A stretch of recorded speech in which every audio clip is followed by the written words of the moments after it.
Praise the Lord. எனக்கு அன்பான தேவ ஜனமே, கர்த்தருடைய பிள்ளைகளே, கர்த்தருடைய வார்த்தைகளை கவனிக்கிற கேட்கிற உங்கள் ஒவ்வொருவரையும் கர்த்தர் ஆசீர்வதிப்பாராக.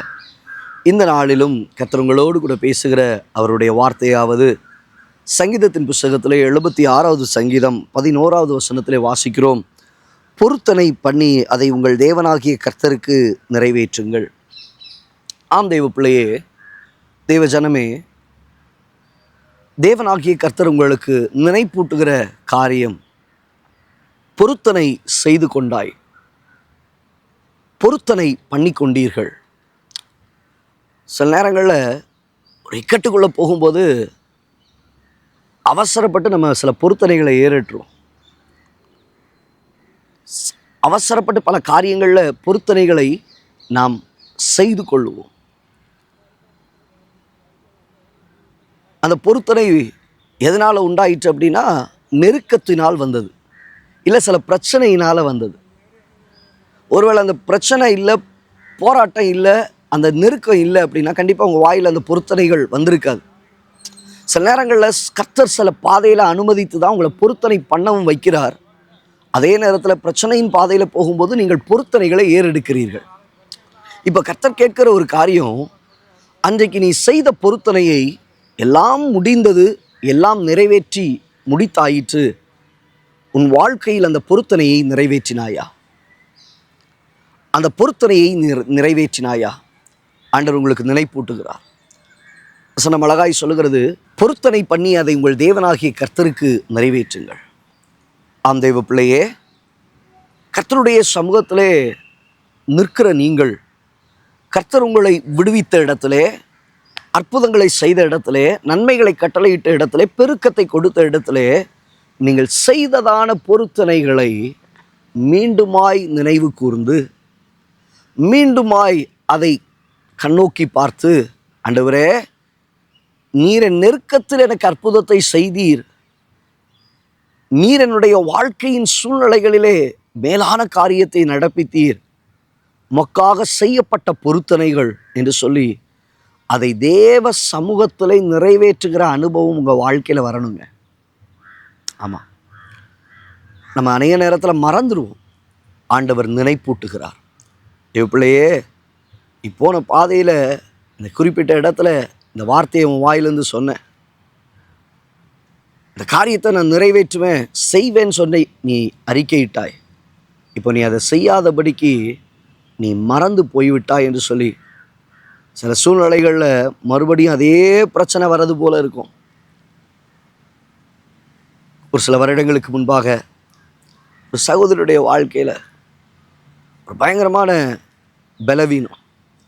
அப்போ அந்த பலவீனத்தில் எத்தனையோ மருத்துவர் இடத்துக்கு போயிட்டாங்க, எத்தனையோ பேரை சந்திச்சுட்டு வந்துட்டாங்க. ஆனால் என்னென்னா, ஒரு விடுதலை இல்லை. அப்போது ஜெபிக்கும்போது, அவர்களுக்காக நான் ஜெபிக்கும்போது சொல்லும்போதே அப்படியே ஒரு வார்த்தையை சொல்லி ஜெபித்தேன். நீ பொருத்தனை செய்து தெய்வ சமூகத்தில் ஒன்று ஒப்பு கொடு, கர்த்தர் உன் வாழ்க்கையில் அற்புதம் செய்வார்னு சொல்லி ஜெபிச்சுட்டு நானும் வந்துட்டேன். அந்த வார்த்தை அவர்களுக்குள்ளே இடைப்பட்டு இருக்கிறது.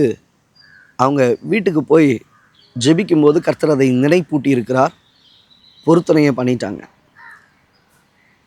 பண்ணிட்டாங்க.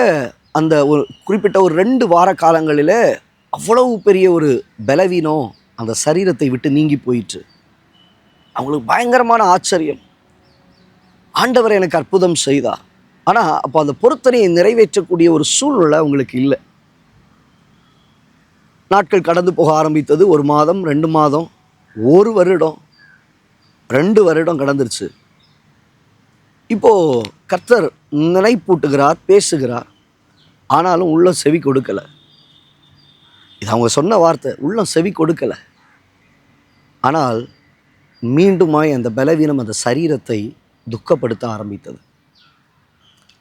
அந்த சரீரத்தை துக்கப்படுத்த ஆரம்பித்த உடனே ஆட்டோமேட்டிக்காக இவங்க வாய் எதை சொல்லி ஜெபித்ததோ அதற்கு நேராய் கடந்து போயிற்று. இப்போ அவங்க பண்ணுறாங்க, ஆண்டவரே, நான் செய்த பொருத்தனைகளை நான் தவறிவிட்டேன், அதை நான் இன்னும் 2 மடங்காக அதை செய்ய நான் ஒப்பு கொடுக்குறேன்னு சொல்லி ஜெபித்தாங்க. அந்த ஒரே வாரத்திற்குள்ளாக தேவன் ஒரு அற்புதத்தை செய்தார். ஓடி வந்தாங்க, ஐயா, காரியங்களில் இந்த பொருத்தனைகளை நான் செய்திருந்தேன். கர்த்தர் என் வாழ்க்கையில் விடுதலை கொடுத்தார், ஆனால் மறந்துட்டேன். நினைப்பூட்டினார், விட்டுட்டேன். ஆனால் மீண்டும் அதே பாதையில் போனவுடனே உடஞ்சிட்டேன். அந்த உடையப்பட்ட அந்த 1 மாத காலத்துக்கு பின்பு திரும்பவும் கர்த்தர் என்னோடு கூட பேசினார். இப்போ நான் ஆண்டவர்கிட்ட முழுமையாக ஒப்பு கொடுத்துட்டேன். பொறுத்துணைகளோடு கூட நான் தேவ சமூகத்தில் வந்து நிற்கிறேன் என்று சொல்லி. ஆம் தேவ பிள்ளையே, சில பாதையில் கர்த்தர் நடத்தும்போது, சில நெருக்கத்துக்குள்ளே வரும்பொழுது, சில பொருத்தனைகளை செய்ய வைக்கும்போது ஆண்டவர் சமூகத்தில் ஒப்பு கொடுத்து நிறைவேற்றிடுங்க. நாம் மனிதர்களை வஞ்சிக்கிறது போல அல்லது ஏமாற்றுகிறது போல தேவனை நாம் வஞ்சிக்கலாம் அல்லது ஏமாற்றலாம் என்று சொல்லி ஒரு நாளைக்கும் நினைத்தரல முடியாது. தேவன் அதை நிச்சயமாய் நின்று கவனித்து கேட்கிறவர், அதை பார்க்கிறவர். அப்போ அதை தேவ சமூகத்தில் நிறைவேற்றுகிற ஒரு அனுபவத்தை கர்த்தர் உங்களுக்கு தருவாராக.